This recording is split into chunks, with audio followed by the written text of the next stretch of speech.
Fala, jogadores e jogadoras, tudo bem com vocês, galera? Hoje eu tô aqui sozinho, né? O Black Sports de hoje vai ser diferente, excepcionalmente sem meus parceiros de jornada, né? O Anderson, o Danilo e o Luiz foram liberados, né? Nesse feriadão de 1º de maio, mas eu tô aqui porque eu tô muito empolgado com o projeto. Aliás, pessoal, vamos nos ajudar aí, inscreva-se no canal, são 3 semanas de projeto e nós já temos quase 5.000 inscritos, pessoal. Nós já temos programa, o primeiro programa de entrevistas bateu mais de 50.000 visualizações. Portanto, quando a gente trabalha com dignidade, com seriedade, com honestidade, com transparência, eu tenho certeza que você, torcedor, hoje vai pegar um amigo, vai pegar um parente, vai fazer ele baixar o YouTube, né? A galera da minha geração não tem o hábito de assistir YouTube, então vai ensinar como é importante, o quanto essa plataforma veio para ficar, vai se inscrever, vai compartilhar e deixe seu like, pessoal, deixe seu like, mesmo que não gostou momentaneamente da entrevista ou do programa, o seu like é importante para a gente melhorar, né? Adquirir mais experiência, ganhar confiança, e a sua confiança é fundamental nesse momento, tá certo, galera? Nosso vídeo de hoje é para falar basicamente de Bahia e Vasco, Vasco e Bahia. Jogo que acontece às 20 horas em São Januário. Aliás, estádio que eu aprendi a amar, né? Morei durante 5 anos e meio embaixo da arquibancada. E vocês não têm noção como esse período foi importante para o meu amadurecimento pessoal, gente. Foram 5 anos e meio de dedicação, de dificuldade, de sofrimento. Mas hoje eu me considero um homem reto, digno de caráter, também em função desse período que morei lá nesse estádio centenário, que vai fazer muita diferença hoje, viu, torcedor? A torcida do Vasco está empolgadíssima, vendo um empate contra o Palmeiras no Maracanã, que tinham quase 60.000 pessoas, ganhou do Atlético Mineiro lá no Mineirão, portanto o torcedor do Vasco está vivendo um momento ímpar no momento do time, né? Na maneira como o time vem se comportando. O Vasco teve aí 8 dias de preparação para esse jogo contra o Bahia, não teve jogo no meio de semana, portanto o Barbieri parece que vai com sua força máxima, né? E aí eu já aproveito para dar possível escalação do Vasco, que deve ir de Léo Jardim, na direita o Pumita Rodrigues, Bambu, zagueiro central, o antigo Léo Pelé, que já jogou no Bahia como quarto zagueiro, e na esquerda o Lucas Piton. No meio campo, o Vasco vinha jogando com o tripé, né, com o Rodrigo, que é formado na base, Andrei e o Jair, que veio do Atlético Mineiro. Provavelmente hoje ele deve ter uma mudança, né? Ele deve jogar o Jair como primeiro homem, o Andrei pela direita e o Marlon Gama, que também é criado na base do Vasco, como esse terceiro homem de meio campo, dando liberdade para o Peck, formado na base do Vasco, Alex Teixeira pela esquerda, formado na base do Vasco, e o Pedro Raul, que é o centroavante e que a gente conhece bem, que é um artilheiro nato e que é muito perigoso jogando próximo da área. Então o Vasco deve vir com essa formação, está empolgado com o apoio do torcedor, o São Januário vai estar completamente lotado. Em contrapartida deve ter torcedor do Bahia. Todas as vezes que eu joguei com o Bahia em São Januário tinha torcedor do Bahia. Nós temos muitos baianos morando lá no Rio de Janeiro e com certeza teremos também torcida do Bahia presentes lá em São Januário. Já a provável escalação do Bahia, né, que eu pesquei aqui do meu querido amigo Barbaço, Matheus Barbaço, ele acha que o time vai com essa formação, que eu vou falar agora para vocês. Marcos Felipe no gol, os 3 zagueiros devem continuar os que jogaram, né, a última partida contra o Volta Redonda, ou seja, o Canu pela direita, o David Duarte centralizado e o Rezende pela esquerda. As alas mantém-se o Matheus Bahia, até em função de jogar fora de casa. O Matheus Bahia, ele faz melhor essa linha defensiva, né? Diferente do Chaves, que é um jogador mais do apoio, e o Jacaré sendo mantido na direita. No meio campo, né, o Renato Paiva tem algumas posições, algumas funções que ele ainda não definiu, e deve definir momento antes da partida, né? Mas a princípio o Acevedo tem lugar garantido, e aí a possível dúvida seria Iago Felipe ou Tassiano ao lado do Acevedo. Eu acredito que vai dar Tassiano, pela experiência, pelo grande jogo que fez diante do Red Bull, Bragantino, então eu acho que vai dar Tassiano, e à frente deles o Caule, que na minha opinião é o jogador custo-benefício mais valioso desse plantel. Já na frente, Everaldo e Ademir ou Biel, essa é a provável escalação. E assim, torcedor, eu costumo dizer que eu não me meto em escalação do treinador, né? Porque ninguém sabe o que acontece na antevéspera de treino, na véspera de treino, durante a viagem, alguém passa mal, alguém tem uma disciplina. Então, com relação à escalação, eu não opino. Independente da decisão do treinador, eu acho que a gente não consegue saber tudo o que acontece internamente, por isso não vou opinar com relação a esse ou aquele sendo escalado. A partir do começo do jogo, aí sim a gente começa a avaliar individualmente e até o comportamento do Renato Paiva. Mas acredito que vai ser um jogo muito difícil, muito complicado para o Bahia, mas o Bahia tem um histórico.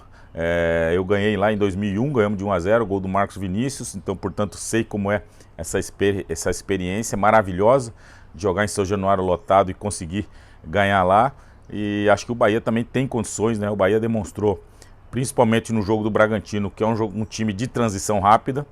E haja vista o jogo aqui contra o Volta Redonda, os 4 gols foram de contra-ataque, né? O Volta Redonda tinha que sair por ter resultado adverso e o Bahia tirou proveito disso e nos contra-ataques conseguiu fazer os gols contra o Volta Redonda. Acredito que hoje também será assim. E daí a minha vontade de ver Biel e Ademir no mesmo time, né? Puxando esses contra-ataques, um por um lado, outro pelo outro. Mas enfim, como eu te falei, vamos esperar o Renato Paiva definir para a gente começar a avaliar e analisar esse esquema do Bahia que vai a campo em São Januário a partir das 20 horas desse dia 1º de maio. Tá certo, galera? Com relação à Série A do Campeonato Brasileiro, assisti 4 ou 5 jogos nesse final de semana e uma coisa me chama a atenção, torcedor, não sei se vocês concordam comigo. Os times que ganharam jogos são os times que jogam com mais intensidade, com uma velocidade acima da média. O Palmeiras é um time que vem ganhando títulos e títulos, né? Apesar do estressado Abel Ferreira na beira do campo, que voltou a chamar a atenção e deu entrevista dizendo que ia jogar a partir de agora com algema nas mãos para não sinalizar e não ser penalizado. Acho um exagero, assim como foi exagero o Luiz Castro, né, treinador do Botafogo, que é outro time com 100%, aliás, o único time da Série A com 100% de aproveitamento. Botafogo, né, que ganhou aqui do Bahia na segunda rodada, venceu o Flamengo, venceu com propriedade, botou o Flamengo no bolso, fez o gol com 1 a menos, por sinal, Edna errou demais no critério na expulsão do Rafael do Botafogo e na não expulsão do Thiago do Flamengo. Lances muito parecidos, muito similares, e ela não foi capaz, mesmo com quase 4 minutos olhando o VAR, não teve o mesmo critério e não expulsou o jogador do Flamengo. Mesmo assim, o Botafogo supriu a ausência desse jogador Rafael e conseguiu vencer o Flamengo no Maracanã. Outro jogo também que eu assisti foi Fortaleza e Fluminense no sábado. E é impressionante a velocidade e a dinâmica com que o Fortaleza joga. A transição rápida para o ataque é algo assim que chama atenção. Olha que o Fluminense, para mim, hoje é o melhor futebol do Brasil. Claro, jogou com alguns desfalques, porque joga Libertadores nessa terça-feira diante do River Plate. Mas o Fortaleza foi muito superior e mostrou que é um dos candidatos firmes aí a ficar na parte de cima da tabela, a equipe do Fortaleza. Já o Inter venceu no sufoco a equipe do Goiás, né? Depois de poupar o Alan Patrick no primeiro tempo, colocou esse jogador no intervalo e ele fez toda a diferença. Mudou o jogo, conseguiu um golaço com o Depena, uma paulada de fora da área de canhota, fez 1 a 0, depois soube administrar, segurou o resultado e ganhou o jogo do Goiás jogando em Porto Alegre. O Grêmio, né, eu acho que foi o único visitante que ganhou do Cuiabá 2 a 1, também num sufoco danado. É aquela história, pessoal, não tem jogo fácil na Série A, é tudo definido nos detalhes, né? E aí a importância do Renato Paiva, né, que alegou na primeira rodada e que colocou jogadores com experiência de brasileiro. Claro que isso é fundamental, mas os detalhes é que fazem a diferença. E é isso que a gente vai ficar observando hoje, principalmente o Tricolor, para ver como será a reação desse time fazendo o seu segundo jogo fora de casa, fora da Fonte Nova. Tá certo, galera? Só voltando nas escalações de Bahia e Vasco, e uma coisa também eu tive pensando, o Vasco tem, no mínimo, que eu contei na escalação, 4 a 5 jogadores formados na base.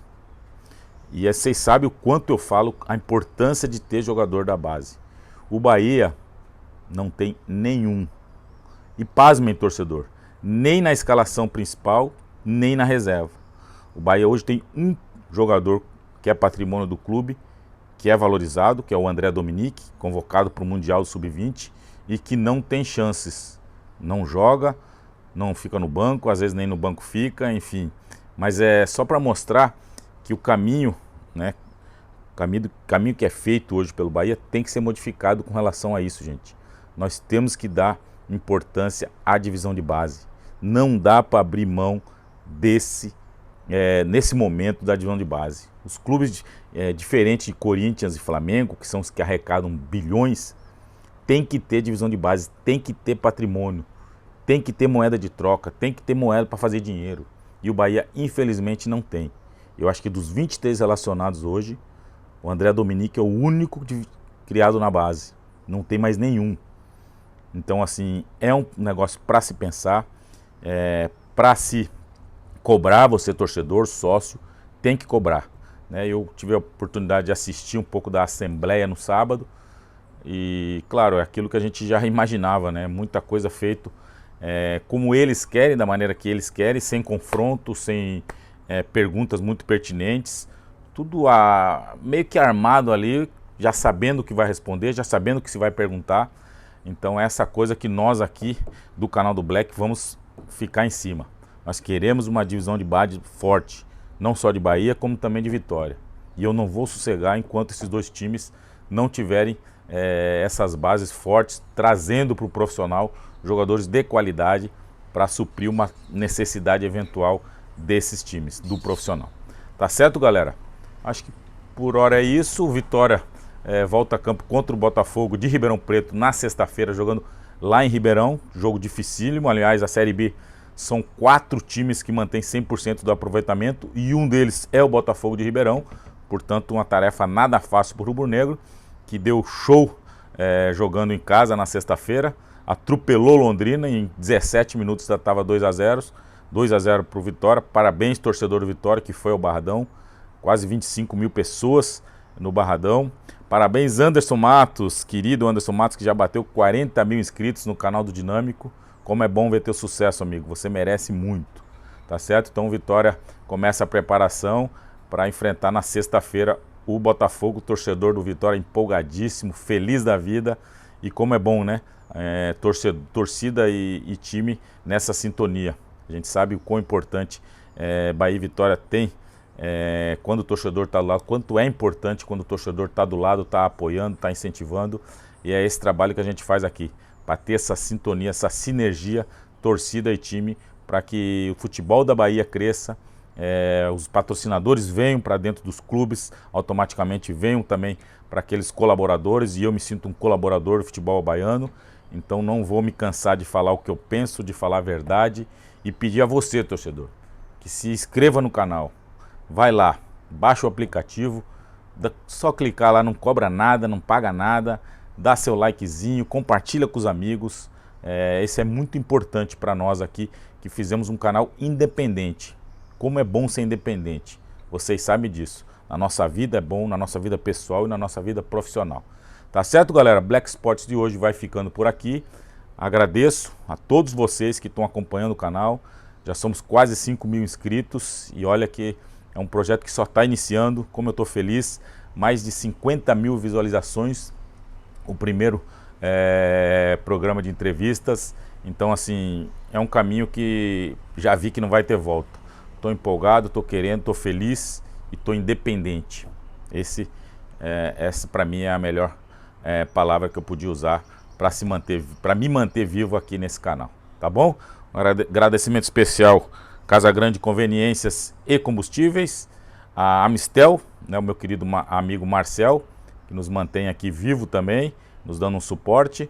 Então fiquem com Deus. Bom jogo hoje para o nosso tricolor. Vou estar aqui assistindo, torcendo muito para que o tricolor consiga seu primeiro triunfo diante do Vasco da Gama lá no Rio de Janeiro. Tá bom? Todos aí fiquem com Deus. Obrigado, Charles Miller. Valeu!